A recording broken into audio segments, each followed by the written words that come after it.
Honorable Leader of the Opposition. शुक्रिया बहुत बहुत चेयरमैन साहब।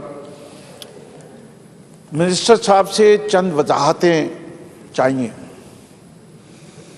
और मैं समझता हूँ इस ऐवान को जो डिटेल देनी चाहिए थी वो अगर मिल जाती तो बहुत बेहतर है। ये सीवीटी लगता हर प्रॉपर्टी के ट्रांसफर पे है और ये ट्रांसफर जब होता है तो दो किस्म की प्रॉपर्टीज हैं, एक बिल्टअप प्रॉपर्टी है, एक डेवलपमेंट प्रॉपर्टी है।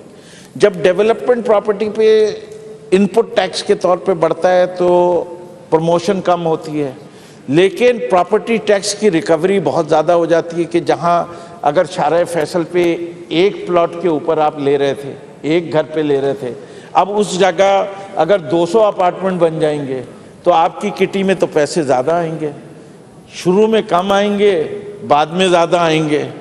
दूसरे सूबों में कितना टैक्स है और आप कितने प्रोग्रेसिव हो रहे हैं उसके सिलसिले में वो बेहतर हो जाए कि हम कम से कम और कुछ नहीं तो आज रियल एस्टेट इंडस्ट्री में कॉम्पिटिटिव है इनिशियल इन्वेस्टमेंट्स में या नहीं, या कराची से पहले दुबई पैसा गया, उसके पीछे लॉ एंड ऑर्डर सिचुएशन थी। आज दूसरे सूबे जो हैं वो ज़्यादा इंसेंटिव्स दे रहे हैं इस इंडस्ट्री को, उसकी वजह से अगर कैपिटल कहीं और जा रहा है तो मैं समझता हूँ इस सूबे के लोगों को ये देखना चाहिए कि जो कैपिटल इन्वेस्टमेंट हो रहा है ज़मीन के ऊपर वो कराची, हैदराबाद, नवाबशाह, लड़काना, वहाँ भी डेवलपमेंट स्कीम्स आनी चाहिए और अगर हम किसी तरीके से प्रमोट कर सकते हैं तो उसको भी प्रमोट किया जाए। सिर्फ ये सीवीटी के 1.5-2% से वो इंसेंटिव नहीं मिल रहा है इंडस्ट्री को, इसके लिए एक कॉम्प्रिहेंसिव पैकेज आना चाहिए था। आपसे बारहा कहा जा रहा है कि हाउसिंग इंडस्ट्री 70 इंडस्ट्रीज को प्रमोट करती है, वो जितनी भी वो लिया जाता है किसी और माने में, अगर मैं वो नाम ले दूंगा तो जो कुछ ये भी सीवीटी ना चला जाए। मैं इसको वेलकम तो करता हूं, लेकिन मैं समझता हूं कि जो आप पैकेज पेश कर रहे हैं और जहां जहां उस जिसकी तारीफ करना चाहते हैं आप करते रहिए, उससे कोई फर्क नहीं पड़ता। दर हकीकत जो सूरत हाल है कि ये वो बेसिक इंडस्ट्री है जिसके जरिए एम्प्लॉयमेंट भी बढ़ सकती है, post Covid recovery of economy भी हो सकती है और शायद इस सूबे के अंदर पैसों को, जो कि इस सूबे की वेल्थ है, वो किसी और सूबे में ना जाए, इसी सूबे में लगे। इसके लिए और इक़दामात की ज़रूरत है। तो मैं while appreciating the step, but I think so the figures are not being shared properly. Study नहीं है बिकॉज इससे कम नहीं होती रेवेन्यू, इससे रेवेन्यू बढ़ेगी और इसके पीछे क्या ओवरऑल स्कीम ऑफ थिंग्स है वो मुझे नहीं लगता कि सिंध गवर्नमेंट ने इसका कोई प्लान बनाया है कि रोटी कपड़ा मकान पाकिस्तान पीपल्स पार्टी का वादा है। पाकिस्तान पीपल्स पार्टी कितने मकानात पेश करेगी कि जो लोग गरीब हैं, जिनके सर पे छतें नहीं हैं, उनको किस तरह मिलेंगी।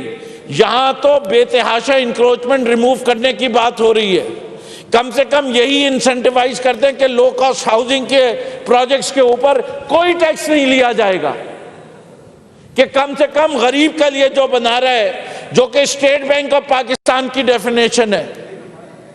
स्टेट बैंक ऑफ पाकिस्तान कहता है कि जो 30 लाख की लागत से कम का मकान है उसे लो कॉस्ट हाउसिंग कहा जाता है। कम से कम अंदरून सिंध, हमारे छोटे शहरों में ये रकम खतीर रकम है मिडिल क्लास हाउसिंग के लिए भी, ये प्रमोट होनी चाहिए, मकानात बनने चाहिए। आज जो सतह पे पहुंचा हुआ है सूद, जो हाउसिंग सेक्टर से लोन मिल रहे हैं, उसकी सतह ऐसी है कि जो किराया आप दे रहे हैं, आप उससे 4-5 हज़ार रुपए ज्यादा दें तो आप मालिक के मकान बन सकते हैं। ये सूरत हाल का फायदा सिंध के लोगों को मिलना चाहिए। ये रेंटेबिलिटी वर्सेस ओनरशिप की बात है, ये कोई मैं ऑपोजिशन का बन के नहीं, मैं वो बात कर रहा हूं जो जमीनी हकीकत नजर आ रही है। इस जमीनी हकीकत को यहां नहीं होगा ये सारा सरमाया एक जमाने में 80% लोग जो आबाद के मेंबर होते थे वो कराची से बिलोंग करते थे। जो पंजाब के भी थे वो आके कराची में इन्वेस्टमेंट करते थे, इससे के कमाते यहां थे। आज कहानी मुख्तलिफ हो गई है। आप इस्लामाबाद एयरपोर्ट के लैंड करें तो आपको चारों तरफ स्कीमें नजर आ रही होती हैं। आप कराची में जाएं तो ड्राई, कोई मेजर प्रोजेक्ट नहीं नजर आती। वो सारी बैरियर टाउन ले गए। एक मेजर स्कीम बैरियर टाउन है। ये वो शहर है जिसने फजाइया, वो स्कीम फ्रॉड हो गई। दूसरी जो स्कीमें चल रही हैं वो फ्रॉड हो गई। सिंध गवर्नमेंट कर क्या रही है? प्रमोशन, हाउसिंग कितने यूनिट्स बन रहे हैं सिंध के अंदर? व्हाट इज द फोरकास्ट कि प्राइवेट सेक्टर में बने, पब्लिक सेक्टर में बने, लोगों को छतें चाहिए। प्लीज डिस्टर्ब ना करें उनको। देखिए, मैं कोई वैसे नहीं कर रहा, मैं अपने सूबे की तरक्की की बात कर रहा हूं।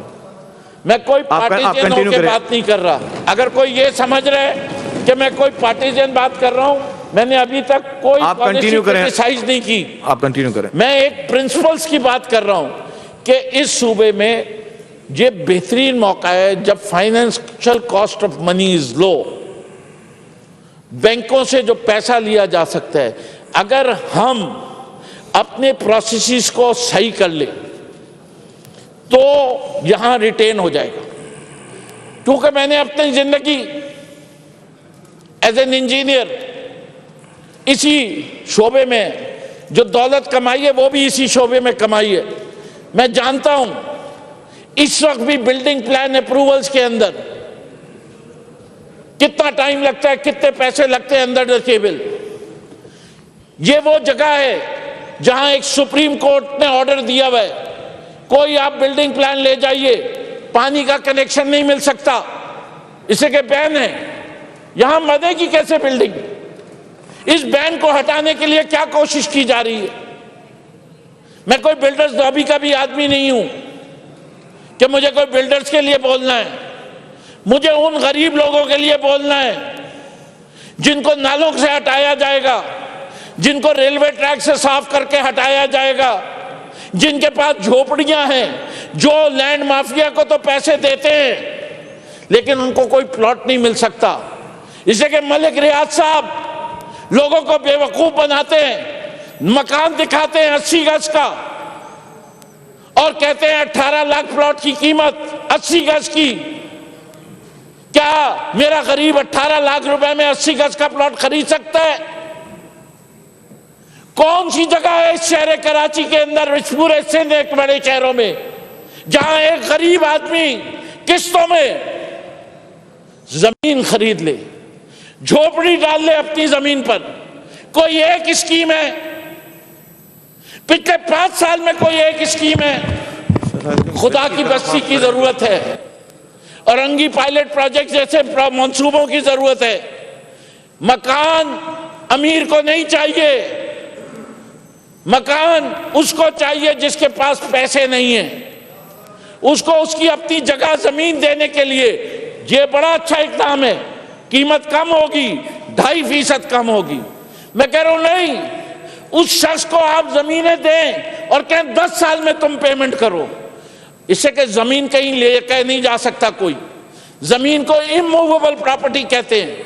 ये नवाज शरीफ की टैक्सी स्कीम नहीं है कि टैक्सी खरीदी यहां और चली गई अफगानिस्तान। ये जमीन वहीं रहेगी। जो किस्त अदा नहीं करेगा वापस ले लो, लेकिन दो तो मौका के गरीब अपनी जमीन ओन कर सके। दीजिए वो incentive. Let the Sindh government propose कि हम जो गरीब तबका है, जिसकी आमदन कम है, हम उनको जमीन किस्तों पे देंगे। निजामी साहब के जमाने में ये ऑन रिकॉर्ड है। इस इंडस्ट्री को प्रमोट करने के लिए फ्लैट साइट्स दी गई 10% डाउन पेमेंट पे, बाकी 90% पे एज यू अर्न था। मैं बिल्डर्स को नहीं कहता दो जमीनें, बिल्डर खरीदेगा। अरे गरीब को तो दे दो कि 25% डाउन पेमेंट दो, बाकी तुम पे करते रहना। गरीब को तो जगह दो, जमीन दो, झोपड़ी बनाएगा। कल आज छत कच्ची होगी, परसों वो उस छत को पक्का कर लेगा जब उसके पास रकम आएगी। लेकिन कोई स्कीम होनी चाहिए। हम इस स्टेप को वेलकम करते हैं, हम इस बिल को सपोर्ट भी करते हैं, सर लेकिन मोर इज नीडेड। इसी बात पे मैं आपका शुक्रगुजार हूं, आप लोगों का भी शुक्रगुजार हूं कि आप लोगों ने तहम्मुल से मेरी बात सुनी। मैं उम्मीद रखता हूं कि आप लोग कुछ मुस्बत इकदाम करेंगे। हम इस तरफ से यकीन दिलाते, जो कुछ आप गरीबों को जमीन और छत देने के लिए करेंगे, हम आपका भरपूर साथ। थैंक यू सर मेरे